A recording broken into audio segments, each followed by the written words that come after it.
Bienvenue dans cette deuxième vidéo d'une série de 4 vidéos sur la théorie des styles d'attachement. Si vous n'avez pas vu la première vidéo sur l'histoire de la théorie de l'attachement, je vous conseille de la regarder en premier pour comprendre les origines de cette théorie. Aujourd'hui, on plonge dans le vif du sujet avec l'explication des 4 styles sécure, anxieux, évitant et désorganisé. Petit rappel pour bien comprendre, le système d'attachement, c'est une pulsion de vie qui nous pousse à rechercher la présence de quelqu'un qui est important pour nous, surtout quand on traverse des moments difficiles. C'est un besoin universel et biologique. Pour le style anxieux, s'il fallait le résumer en un seul mot, ce serait le doute. Doute sur soi, sur l'autre et sur l'avenir. Ce sont des gens qui sont assez préoccupés par leurs relations, partenaires, amis.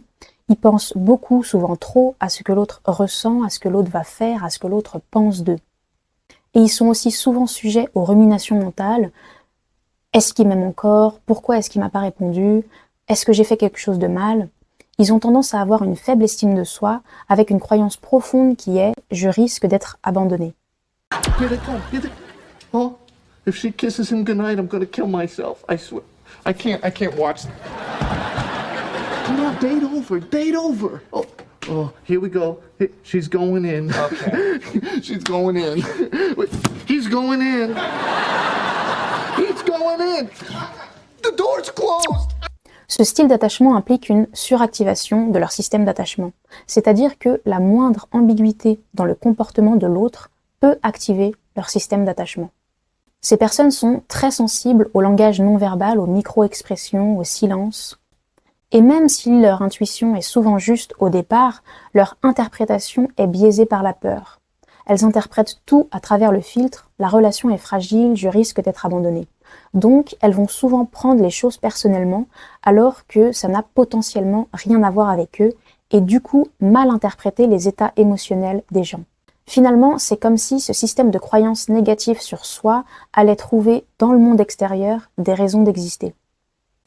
Une fois que son système d'attachement est activé, l'anxieux va avoir des comportements qu'on appelle des stratégies d'activation, qui visent à aller chercher l'attention et la réassurance chez l'autre, parfois de manière excessive, en envoyant par exemple plusieurs messages d'affilée, en étant dans le calcul aussi, par exemple il a mis « tiens, 3 heures à me répondre », et je vais aussi moi mettre 3 heures à répondre. Ou en essayant de rendre jaloux son partenaire pour à nouveau attirer l'attention vers soi. Et les anxieux ne peuvent se calmer que lorsque leur partenaire répond de manière rassurante pour rétablir la sécurité émotionnelle. Malgré tout, ils ont une belle force qui est leur capacité fine à percevoir ce que les autres ressentent, pour peu qu'au lieu de tirer leurs conclusions trop vite, ils fassent preuve de davantage de curiosité en posant des questions pour réellement comprendre ce qui se passe et arrêter de se blesser tout seul en faisant des erreurs de jugement.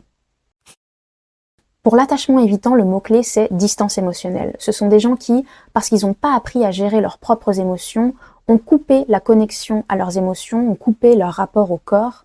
Ils ont ce besoin, eux, de mettre de la distance émotionnelle et donc relationnelle avec l'autre. Ce sont des personnes qu'on a du mal à lire, qui peuvent paraître très indépendantes, ils verbalisent très peu ce qu'ils ressentent, soit parce qu'ils n'ont juste pas accès à leurs émotions, soit parce qu'ils ont un rapport très conflictuel à la vulnérabilité, et donc exprimer des émotions où ils risquent de se sentir vulnérables, pour eux, c'est inconcevable. Donc là, il y a une sous-activation ou une désactivation du système d'attachement qui s'est mise en place, qui peut, s'ils sont très évitants, les amener à croire qu'ils n'ont pas de besoin d'attachement. Et vu de l'extérieur, ils peuvent vraiment donner l'impression d'être complètement indifférents.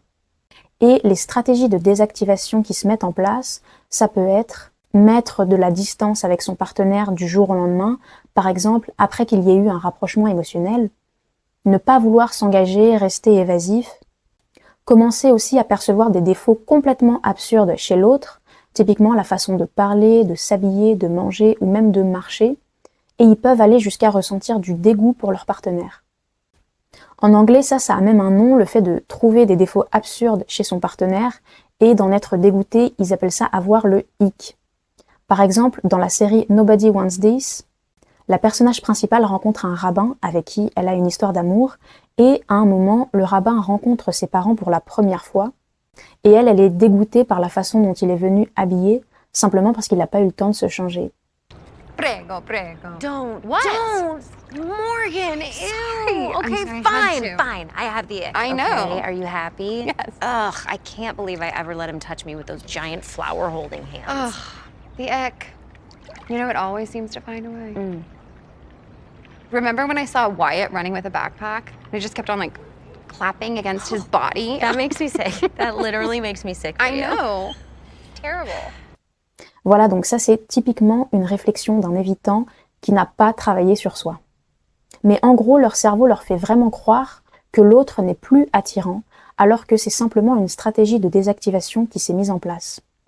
Et ça peut réellement aller jusqu'à ne plus avoir accès aux sentiments amoureux pour leur partenaire si la proximité émotionnelle devient trop forte. Et donc, ce sont ceux qui sont le plus susceptibles de quitter leur partenaire, parfois du jour au lendemain. C'est aussi ceux qui sont le plus susceptibles d'avoir des comportements d'auto-sabotage de la relation aux grandes étapes importantes d'une relation, par exemple décider qu'on est sérieux, emménager ensemble, se marier, avoir des enfants, parce que à chaque fois, ce sont des étapes qui viennent asseoir la proximité émotionnelle et solidifier le lien, et c'est exactement ce qui leur fait peur.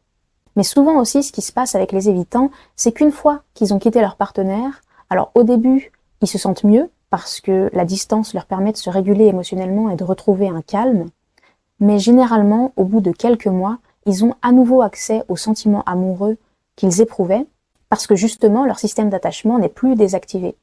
Et donc, ils vont retourner vers leur ex, pas toujours, mais ça leur arrive, sauf que s'ils n'ont pas travaillé sur eux, ils vont à nouveau être désactivés quand il y aura de la proximité émotionnelle, et ils peuvent comme ça entrer dans un cercle vicieux un peu sans fin. Donc pour eux, ce qui est hyper important, c'est vraiment de prendre conscience de leur style d'attachement. En tout cas, c'est la première étape. Parce que si tu ne connais pas ça, tu peux pas savoir que là, si tu n'es plus attiré par ton partenaire et que tu as envie de le quitter, c'est peut-être une stratégie de désactivation qui s'est déclenchée inconsciemment pour désactiver ton système d'attachement. Enfin, c'est vraiment pas quelque chose qu'on peut deviner, quoi.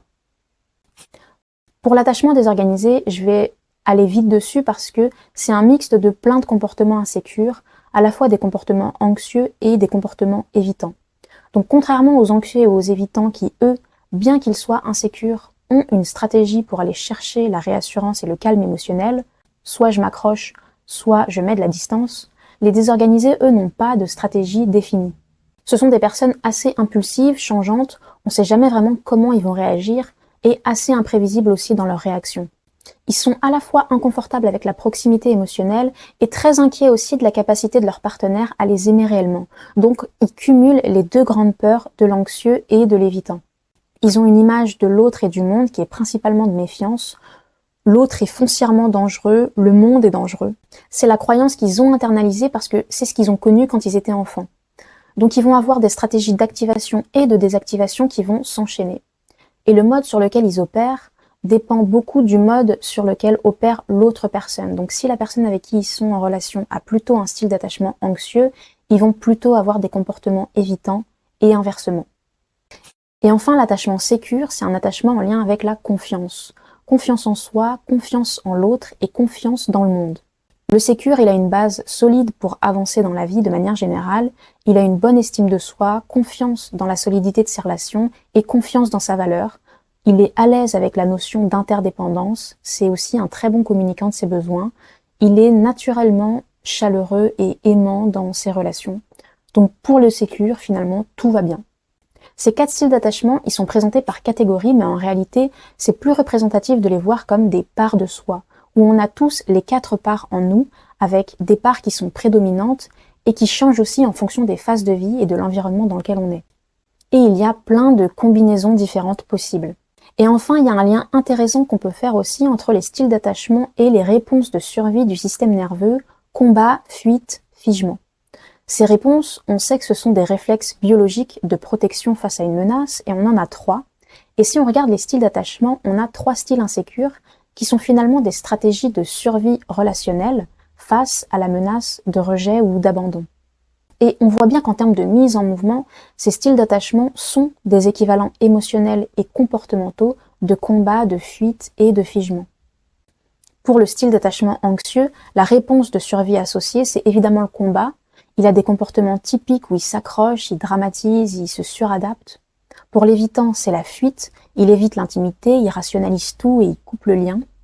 Pour le désorganisé, c'est le figement ou les oscillations, mais si un coup je m'accroche et un coup je fuis, eh bien en faisant ça, en fait, on reste sur place. Et donc il a des comportements qui sont confus, imprévisibles, de repli sur soi où il explose. Et le sécure, lui, c'est la régulation émotionnelle stable, il s'exprime clairement et il recherche des liens sains. Et je trouvais ça intéressant de remarquer que les styles d'attachement insécures sont simplement des stratégies de survie affective qui correspondent aux réflexes biologiques de défense du système nerveux. Évidemment, on peut sécuriser son style d'attachement et devenir de plus en plus sécure pour quelqu'un qui est insécure et arriver à ce qu'on appelle l'attachement sécure acquis. Finalement, ce sont les gens les plus résilients parce que eux, ils ont appris à guérir et à se reconstruire. J'espère que cette vidéo vous a éclairci sur la question et si jamais vous ne connaissiez pas les styles d'attachement, peut-être que vous vous êtes reconnu dans certains comportements et que ça vous aura donné des premières clés de lecture pour mieux vous comprendre. Si vous avez envie d'avoir des descriptions encore plus précises des différents styles d'attachement, il y a évidemment le livre Attached dont je vous ai parlé dans la dernière vidéo, mais aussi des vidéos que je vous conseille d'aller voir, qui sont des interviews de Gwenaëlle Percio, qui est une psychologue spécialiste des blessures d'attachement, où elle prend le temps d'expliquer en détail chaque style et leur spécificité. Si vous voulez avoir le point de vue d'une professionnelle sur la question, c'est vraiment bien expliqué, donc je vous mets les liens en description. Et dans la prochaine vidéo, je parlerai d'un duo qui peut être assez explosif, qu'on retrouve très souvent en couple chez les insécures, qui est la dynamique anxieux-évitant. Pourquoi ces opposés s'attirent et se font autant souffrir? Merci d'avoir regardé cette vidéo jusqu'au bout et à très vite.